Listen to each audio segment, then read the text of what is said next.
শরীরের সবগুলো অঙ্গকে আবৃত করে রেখে শীত গরম বৃষ্টি রোদ উপেক্ষা করে বাইরের সব জীবাণুর সাথে যুদ্ধ করে মানবদেহকে ভালো রাখার কাজটি করে থাকে চামড়া।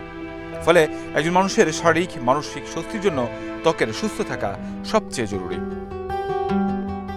চর্মরোগ এমন একটা রোগ যার পরিধি সবচেয়ে বৃহত্তর, কারণ মানুষের শরীরের সবচেয়ে বড় অঙ্গ হলো আমাদের ত্বক বা চর্ম। অতএব ত্বকের মাথা থেকে পায়ের তালু পর্যন্ত যে কোনো জায়গায় রোগ হতে পারে। এই চর্মরোগের লক্ষণ বেশিরভাগ ক্ষেত্রে রোগীরা যখন আসে, প্রথম লক্ষণ হয় চুলকানো। এই চুলকানো হইতে পারে চর্মরোগে অনেক ধরনের রোগ, অ্যালার্জিতে হইতে পারে, একজিমাতে হইতে পারে, সরিষা লাইকেন অনেক ধরনের রোগ আছে, ছত্রাকে হইতে পারে, খুশপাত্রা হইতে পারে। এই বিভিন্ন ধরনের প্রথম উপসর্গ কিন্তু চুলকানো। তাছাড়া শরীরে ছুপ হইতে পারে, দানা হইতে পারে, পুঁজ হইতে পারে, পোজাক হইতে পারে, অনেক জায়গায় অনেক ধরনের ছুপ থাকতে পারে, কালো দাগ হইতে পারে, সাদা দাগ হইতে পারে, বিভিন্ন ধরনের দাগ হতে পারে। এটি হলো এই উপসর্গ নিয়ে সাধারণত চর্মরোগী আমাদের কাছে আসেন এবং আমরা সেই উপসর্গ এবং রোগের লক্ষণ দেখে আমরা নির্ণয় করে কী ধরনের চর্মরোগ, এটা কি ছোঁয়াচে নাকি ছোঁয়াচে না, এইভাবে আমরা লক্ষণ ঠিক করে তারপর যে রোগ তার নির্দিষ্ট রোগ নির্ণয় করে আমরা চিকিৎসা শুরু করি। করোনা পরবর্তী ত্বকের বেশি সমস্যা হচ্ছে জানিয়ে বিশেষজ্ঞ চিকিৎসক বলেন, গরমে প্রকোপ বাড়ে এই রোগের।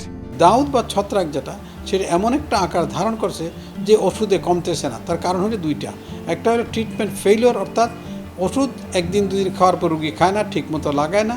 তারপর দেখা যাচ্ছে রুগীরা ডাক্তার টু ডাক্তার পরিবর্তন করে এবং বিভিন্ন ওষুধের কারণে এক ওষুধে আরেক ওষুধে ইন্টারাকশন হয়, এই ওষুধে কাজ করে না। এটা একটা কারণ। তারপর দেখা যাচ্ছে ছত্রাকের অনেকগুলি ওষুধের রেসিস্ট্যান্ট ডেভেলপ করছে, অর্থাৎ রোগের প্রতি যে আমরা অনেক সময় ব্যাকটেরিয়া রেসিস্ট্যান্ট জানি, সেরকম ফাঙ্গাল রেসিস্ট্যান্ট হয়ে গেছে। এখন সময় আসছে ব্যাকটেরিয়ার মতো ফাঙ্গাসকে আমরা রোগ নির্ণয় করে কী ধরনের ফাঙ্গাস কালচার সেন্সিটিভ করে আমরা টেস্ট করি।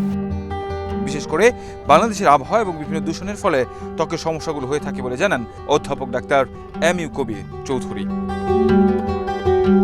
কাউসার আহমেদ, এশিয়ান টেলিভিশন, ঢাকা।